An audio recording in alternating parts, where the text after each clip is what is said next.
sinatan. Isagawa mo ang iyong iniisip, sapagkat ang Panginoon ay sumasa iyo.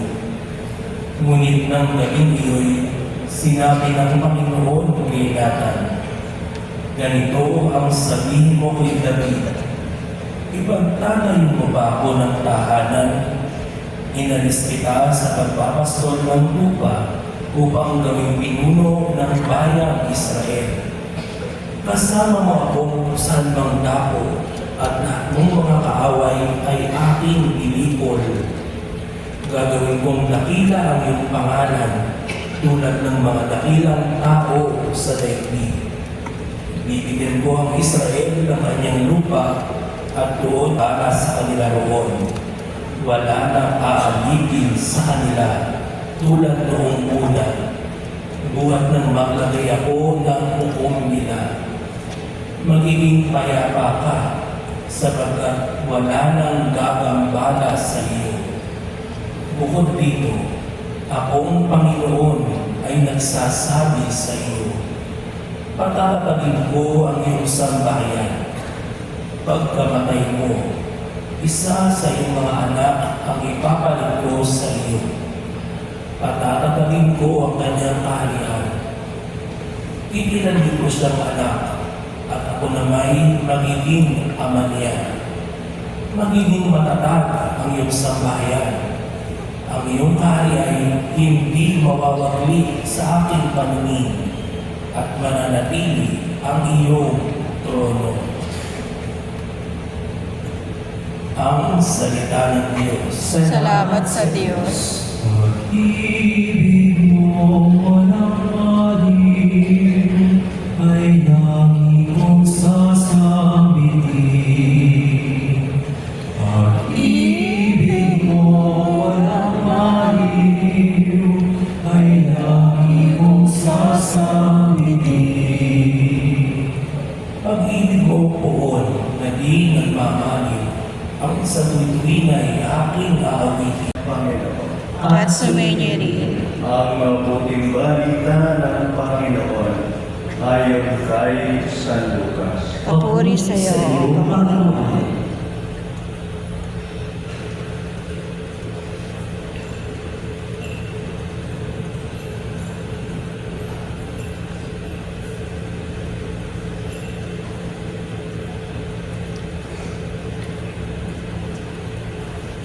Noong panahong iyon, napuspos ng Espiritu Santo si Zacarias na ama ni Juan at nagbayang ng ganito, purihin ang Panginoong Diyos ng Israel, sapagkat niingat niya at pinalaya ang kanyang bayan, at nagpadala siya sa atin ng isang makapangyarihang tagapagligtas.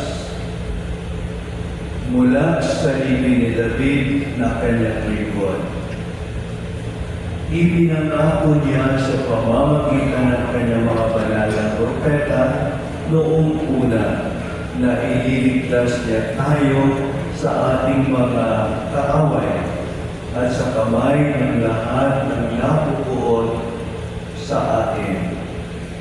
Ipinangako rin niya ng kahahabagan ang ating mga magulang at aalalahanin ang kanyang banal na tipan.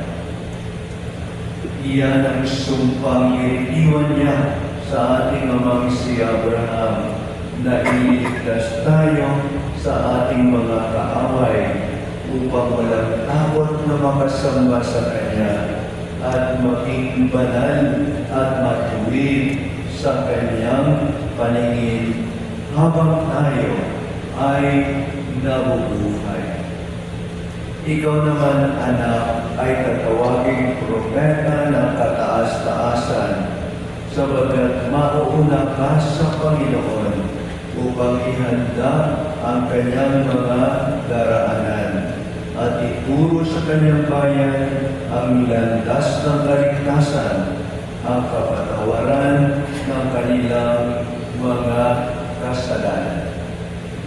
Sapagkat lubhang makabagin ang ating Diyos. Magbubugang liwayway sa atin ang araw ng kaligtasan upang magbigay liwanag sa mga nasa kadiliman at nasa hilig ng kamatayan at patnubayan tayo tungo sa daan ng kapayapaan. Ang mabuting balita ng ating kaligtasan. Pinupuri ka namin, Panginoong Jesucristo. Na matatandaan pa natin na ang mag-asawang ito ay matanda na at si Elizabeth ay baog. At dahil dito hindi sila nagkaanak. Ngunit sa kabila ng mga bagay na iyan, na kung saan sila ay kinukutya ng kanilang mga kakilala o dili kalit pinagtatawanan ng mga nakakakilala sa kanila sabagat ayon sa kultura ng mga Hudyo, kapag ang mag-asawa'y walang anak, sila'y sinumpa ng Panginoon. Meron silang kasalanan na gawa o meron silang nilabag na batas o utos ng Diyos. Ngunit para sa kanila ay tinanggap nila ang pagpuputyang ito.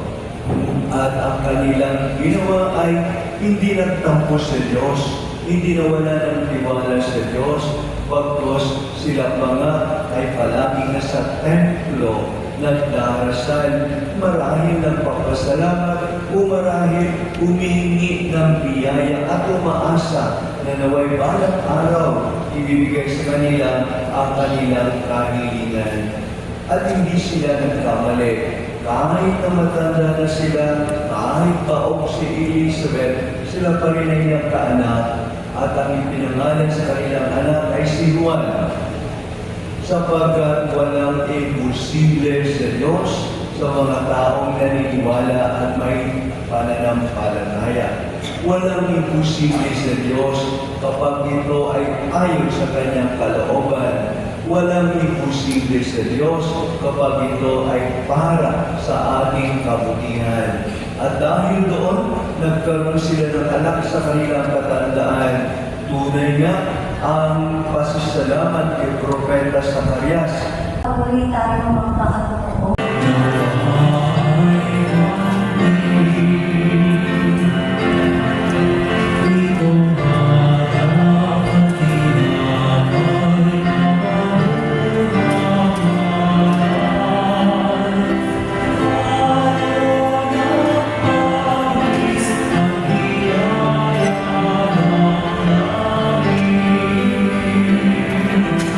Sa aming pag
As of December Na po ang huli.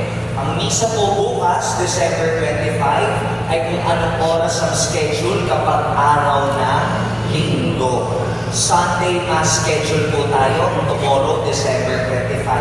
At kung magsisimba naman po kayo mamayang gabi, 3 lang po ang oras ng misa dito sa ating simbahan. 6, 8, at 10 p.m. Okay? Mamaya po, December 24, ang oras po ng misa ay 6, 8, at 10 p.m. Ngayon mga kapatid, baka hindi na po tayo magkita-kita. Ngayong umaga pa lang po, bumabati na po kami ni Father Cesar, ating parish priest sa inyong lahat na Merry Christmas po sa inyong lahat. Palakpakan po natin. Ikalawa mga kapatid, invite ko po kayo sa December 29, next Monday. Ano pong meron? Nakita niyo po yung pinagtutulungan nating Medianoche. Ang distribution po niyan ay next Monday, December 29. Yung 230 plus na family, magsisimba po muna sila ng 6 p.m. Mass sa Monday. After po ng misa, sila ay kakanta bilang pasasalamat po sa inyong generosity. At saka palang pagkatapos kumanta, doon lang po nila matatanggap itong Medianoche na regalo natin sa kanila. Kaya para makita niyo po yung mga mukha ng ating pinag-iipunan, invite ko po kayo next Monday, December 29, 6 o'clock p.m. At ikatlo po mga kapatid, naging posible po ang lahat ng ito dahil sa inyo. Kaya gusto lang po namin magpasalamat sa inyong pagiging pumaspalad. Iba-iba po tayo ng pinagdaraanan, hindi po pareho ang ating mga kakayanan, pero kita nyo naman po, malaki, maliit ang bag natin, magkano na po ang naipon natin? 351,000. Ano po? Di ako magdududa kung mamayang gabi, mapapaabot pa po yan ng 400,000.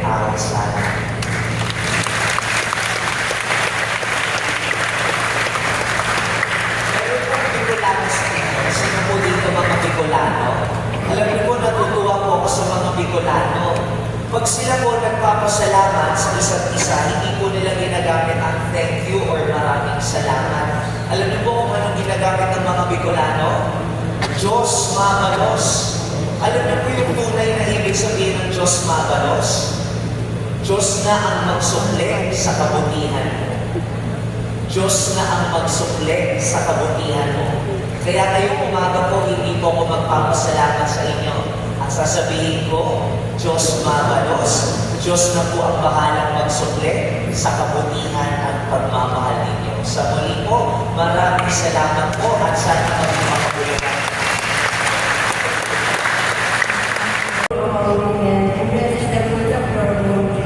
Holy Mary, for the sake of God, have mercy on us and on the world. For the sake